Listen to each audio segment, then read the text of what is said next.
Hey guys, what's up? Zuch here. I got Chai in the background. I don't know if you can see her in that pool of pillows. Today I'm going to be doing a draft. Limited is sort of my forte. Generally speaking, I don't know how good I'm doing right now because I started at like rank 3 and then plummeted after a series of O3s and 1-3s, etc. Anyway, notwithstanding those recent failures, let's get into this draft and see what we can do. All right, my first thought is that this pack looks pretty good. The rare Cloud Snake Harrier is okay. It's not great, but a 3/3 flyer for 3 is pretty above average. I think that the extra text on there is largely irrelevant unless you're drafting a lot of, I don't know, torches and mortars and stuff like that. You're really not going to be taking advantage of that text, so I don't really factor that into anything. We've got Xenon Initiation and Victor's Cry as two very strong quasi-removal spells. I guess not quasi for Xenon Initiation, but they're both tricks that lead to some blowouts. So Xenon Initiation lets you kill something. Victor's Cry lets you blow something out in combat. I don't know which one is better, frankly. My thought is that Victor's Cry is probably objectively better because you get to blow someone out in combat and then you get to do it again later. That having been said, Xenon Initiation is sort of a permanent buff, and it does, it does cost less mana, so there's that to consider. I really don't know which one of these is the best of the three. I don't think anything else in the pack is particularly noteworthy. The best card after that, I think, is Roosting Owl, which I've been very impressed with. I'm going to go ahead and take Victor's Cry. I've been actually really impressed with Justice in set 2, in particular drafting Horu decks. So I'm going to try, especially since it's the card that I actually have the least experience with. So we're going to see how good it is. All right. Okay, so my thoughts here are the following. Someone took the rare. We have no idea what it is. Of the 3 uncommons, these 2 are pretty weak. I'm not really looking to play either of these 2 in any limited deck. A 1/1 for 1, even with Warp and Charge and Flying, is pretty uninspired. And a 5/1 for 4, even with putting a Firebomb in your opponent's deck, is pretty bad. Time Warden, I think, is pretty good. You essentially get to make your opponent discard their best card if it happens to cost, I don't know, 5 or more mana. There will be times when you top deck it and it's a 3/4, but then is it going to be any better than, like, a 3-drop that you top deck later? Playing this guy on curve is surprisingly good. That having been said, what I think I'm going to do here is take this High Branch Sentry. I've been very impressed with High Branch Sentry in the Horu decks that I've been drafting, so that's what I'm going to go for. If I had taken the Xenon Initiation, Time Weaver seems like a pretty obvious pick here. But as it stands, nothing really nothing encourages me to branch out into another color, so I'm going to take High Branch Sentry. Let's see. Okay, if we had taken the 2 time cards earlier, I think that Blood Call Invoker would be the obvious pick here. It's very good. Considering that's not the case, what do we do? There are 2 options, in my opinion. 3. It's 3. So we could stick with Justice and take this Tireless Stranger. That's not out of the question. A 3/3 for 3 is really good. We could dip into Argenport for this Relentless Gorehorn. It's also a 3/3, yet it costs 4. I think that the summon ability is largely irrelevant, but it does have a Revenge, which means it's got some inherent card advantage built into it. Or we could take the Skywalk Instructor. I am not overly impressed with Skywatch Instructor. That having been said, it does play into the mentor-student mechanic, which I really like in Limited. You also get some late bombs that you don't normally get. I don't know. I've been very impressed with Horu. I think that's what I'm going to take, notwithstanding the fact that of the 3 cards I just mentioned, I think it's probably the weakest. Yeah, I'm going to take it. Plus, you can get other 3/3s for 3. Like, none of these cards are like gonna win any games for us. And flying is always a strong bet in limited. So let's go ahead and take this. Okie dokie. I don't think we're taking Decimate. I can't imagine too often that we get to cast this card. Okay, so what we've got here is Tireless Stranger, Talon of Nostrix, Bolt Crafter Shaman, and Cerso's Meddling. We could have taken the Auric Bully if we'd taken the Minotaur Rare from last pack, but you know, this is still just a 3/2 for 3, 3/2 for 2, which is not great. None of these cards are particularly exciting, so I'm not really sad about missing out on anything. Notably, there are no time cards here, which means that someone upstream of us is taking time, which means that bodes well for us. I'm glad we haven't started taking a bunch of time cards. I don't think Bolt Crafter Shaman is particularly good. It's a 2/6 for 6, which is not very good stats. And again, like the Cloudskit Harrier, I don't think the text is particularly relevant. Cerso's Meddling is an expensive polymorph, albeit a fast spell, so it's got that going for it. But at the end of the day, I don't really like this type of removal. I mean, you're not even getting the card off the board, right? What if it has a weapon, and that's like the really problematic part of the creature? You don't even get to deal with that. So it's down to Tireless Stranger and Talon of Nostrix. I don't think Talon of Nostrix is particularly good, but it is a removal spell, which, you know, sometimes Horu has issues with, so I'm going to take it. Even if we're just killing a 2/2, you know, killing a Serpent Trainer is great, or something like that. Killing a Lethroi Ranger, some other sort of powerful 2/2 is good. You know, this isn't going to win games, but it's a nice something to do early in the game, so let's go ahead and take it. Okay. So we've got a couple things here. Horn Grinder is surprisingly good. I've had it a couple times with Throne Warden or, you know, Ceremonial Mask, and that's just crazy value. I regret seeing this extract here. It sort of makes me feel like, you know, Shadow is open. That having been said, you know, I've already passed a couple Shadow cards. I'm not really sure I'm gonna dip into it, especially with Horn Grinder here, which again is a 6-drop and it's a 3/6 as it is, but I've been really impressed with it in the past. Like, if you can time it right, you can get just a crazy body for 6 mana, so I'm gonna take it. I think Stalwart Silverwing's fine as a pickup, but I'm not gonna lose sleep over passing it. Plus, I always like to take stuff like this, see how good it is. Alright, so no Justice cards and no good Primal cards, because I don't want to take this. Foothills Alpha is bad. What do we do? We've got Xenon Cupbearer and Cripple. Xenon Cupbearer sort of means that we have to dip into another 2-hole color, so probably not that. Belching Behemoth is a possibility, but it's not particularly strong for 8 mana. Like, it's a Towering Terrazon that costs 3 mana more, has 1 more health, and gives you 6 health, so it's not a great return on the investment, in my opinion.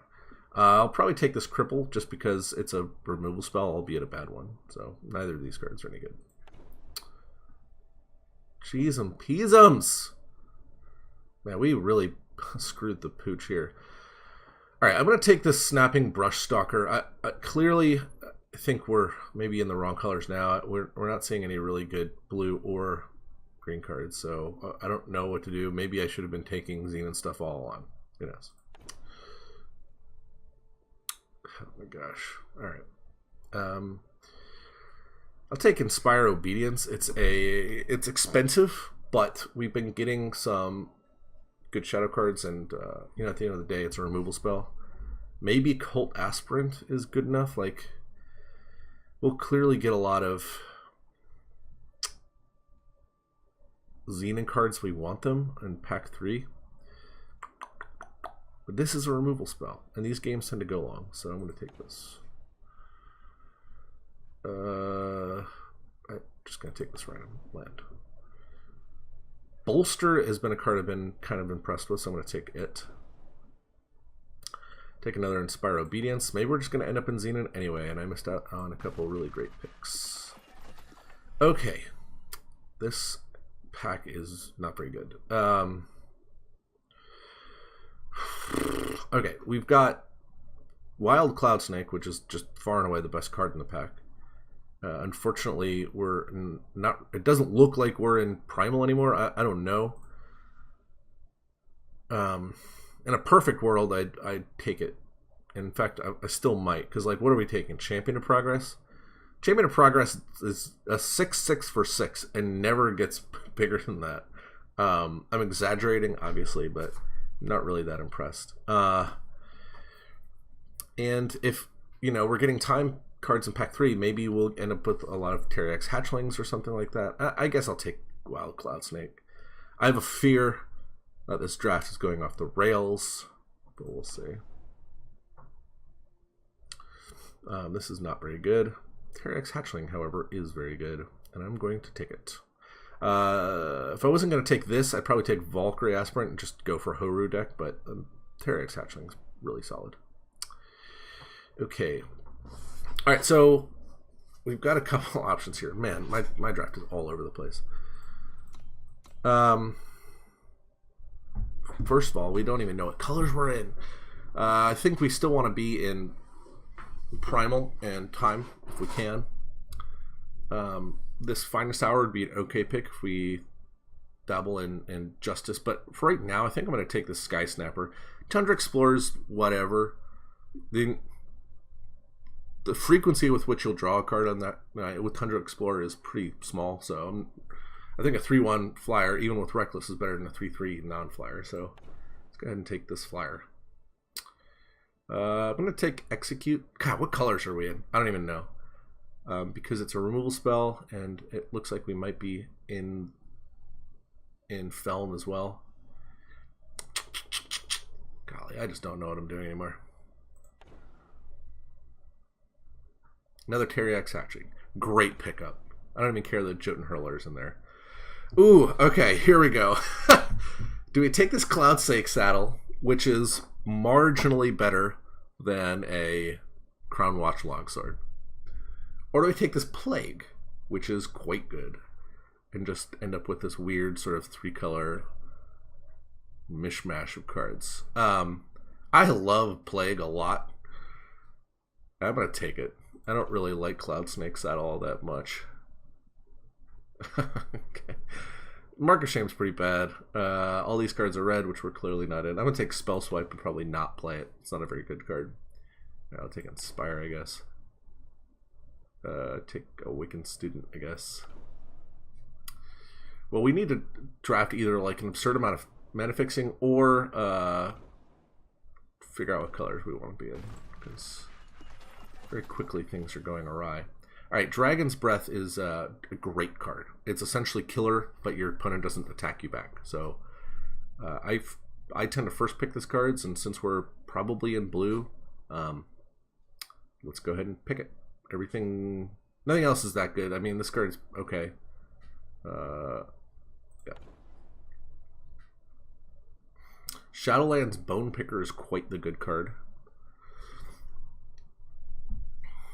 Is there any reason to take that over Horu Stranger? What does Horu Stranger get us?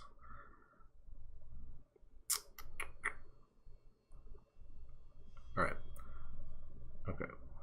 We're definitely in blue-white because we've got 2 Terrax hatchlings.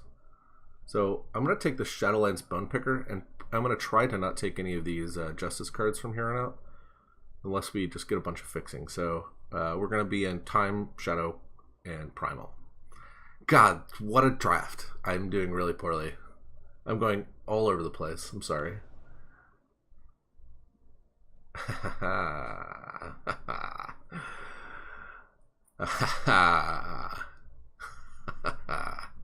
Yeah. It's a little late for that, but what can you do? Roland's Choice. How good is this card? How good is that card compared to like literally anything else? Could take Blood Call Invoker, but I don't think we have anything that really gains life. Let's take Blood Call Invoker. I think I want to try to avoid the Justice cards if we can. Yeah, we could have had such a good, perfect. We could have had such a good Xenon deck. Alright, Xenon Banner, get in here.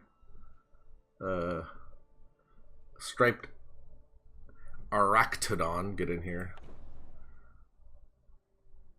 I actually really like this card, so let's take Trigger Happy. Probably not going to play it in our deck, but we'll see. Where were these last in pack 1? Like, both of these guys are pretty solid. I'm going to take this Awakened Sentinel. A real shame. Alright, we get this Archaeologist to help us fix our mana a little bit. Great. Probably not going to play either of these cards, but I'll take that one. Sure. Whatever. Chalice. Ooh, honey. Alright, let's do a little bit of fixing here. Presumably not play any of these Justice cards or Fire cards. Probably not going to play the Spell Swipe. I wouldn't mind taking a bunch of Strangers if I could. I'm definitely taking this Chalice. It can win games, especially with our Flyers. I'm going to take this Stranger. It fixes our mana. Plus, we've got a Stranger guy, and it's better than the Sauropod Wrangler, which is the only other card I think I would want to take.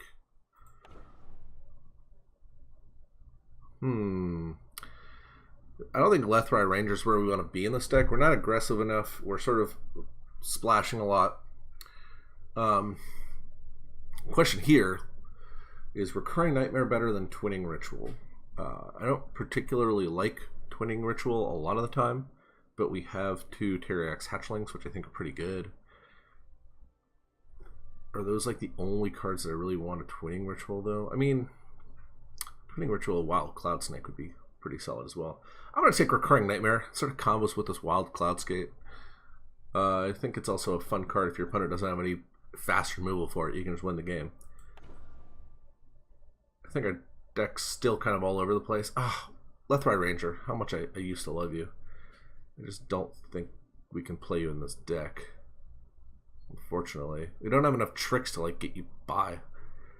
Another Awakened Student we have to pass, unfortunately. Elysian Trailblazer. I'm not a huge fan of Elysian Trailblazer in general. I think it's pretty mediocre, but it's the only card that we could even conceivably play here, so let's take it. Yeti is terrible. Ooh. Alright, so I used to really poo-poo on Horse Snatcher Bat. I think that the format slowed down a lot, so it's probably okay to play. The question is, do we take it over Plague? Plague is a great spell. How many dudes do we have? We've got 1, 2, 3, 4, 5, 6, 7, 8, 9, 10, 11, 12, 13, 14, 15, 16, 17. We're short on dudes. I'm going to take the bat just because we're short on guys, but I think Plague is probably better there. Amethyst Acolyte's great. That could have been our 3rd Lethrai Ranger, apparently. I'm going to take Eastwind Herald. And Violent Gust is a fine removal spell. Sure. Whatever. Great. Okay. Let's go ahead and build the deck. I apologize in advance as to how all over the place we were. I don't think this deck is particularly good. I think it's got some power, though, and it could probably get 4 wins. Less if we draw poorly, more if we get lucky. We've got a lot of... Oh, we're not playing green. Oh, man. It feels like we had to hop into different colors at awkward points in time when I would have much rather had stayed in, like, Justice, for example. Maybe I should have just taken the Xenon Initiation, although I think my justification at the time was fine.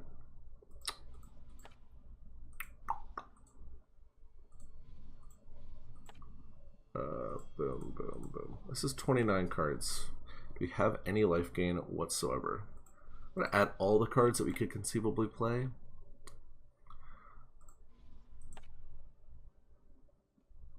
Trigger Happy.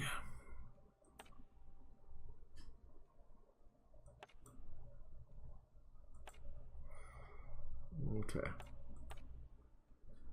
I'm not playing the Stranger for some reason. Oh, I am. Okay. Okay. Let's look. We want to pare it down a fair bit, especially if we're going to run both of these Inspire Obediences. So we're mostly, well, we're all 3 colors. Great. I don't think we want Trickster's Cloak.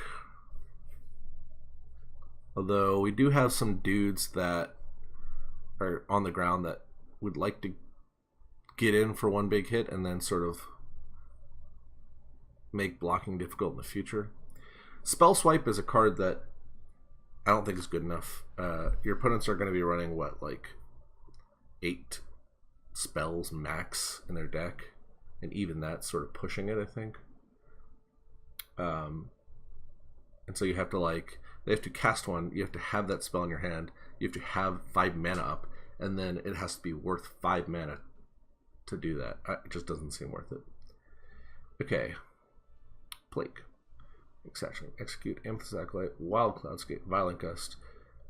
All the cards in the left hand column seem great. Great, great, great. Maybe not, maybe not, maybe not. Especially, well, maybe not. Cripple, Crystalline Chalice, Snapping Brush Stalker, Strike Arachnodon. Boy, we got a lot of double time stuff. I'm gonna take the Battle Tested Stranger out.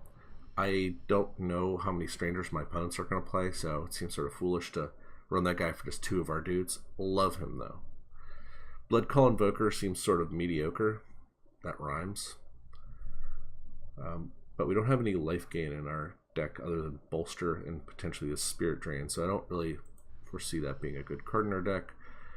Elysian Trailblazer is not a particularly good card, but if we play basically only removal spells, then it could be pretty solid. Spirit Drain is probably okay. I'm going to take 1 Inspire Obedience out just to help the mana curve. We probably need 1 less card too. At least Trigger Happy. Alright. Okay, there we go. The reason I took out the Trigger Happy primarily is because I don't want to copy it with Elysian Trailblazer. I also don't think it's like particularly good in our deck. Like, card's great if you have a bunch of like big land dudes. And we have some, but not a lot. Most of our guys that we care about fly. And even then, getting past some of their flyers, who knows? It's such a specific trick. I think Bolster is probably it does the same thing, but it can do it on defense, and it gives you life, and it's permanent. Although, is it better than Trickster's Cloak? We don't have any Infiltrate guys. Yeah, let's play the Trick instead.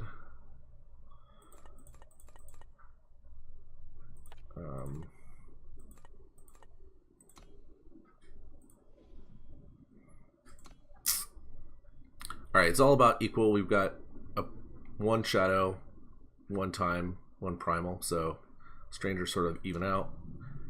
Let's just add it all in like this. Only 5 Primal Sigils, oh my god.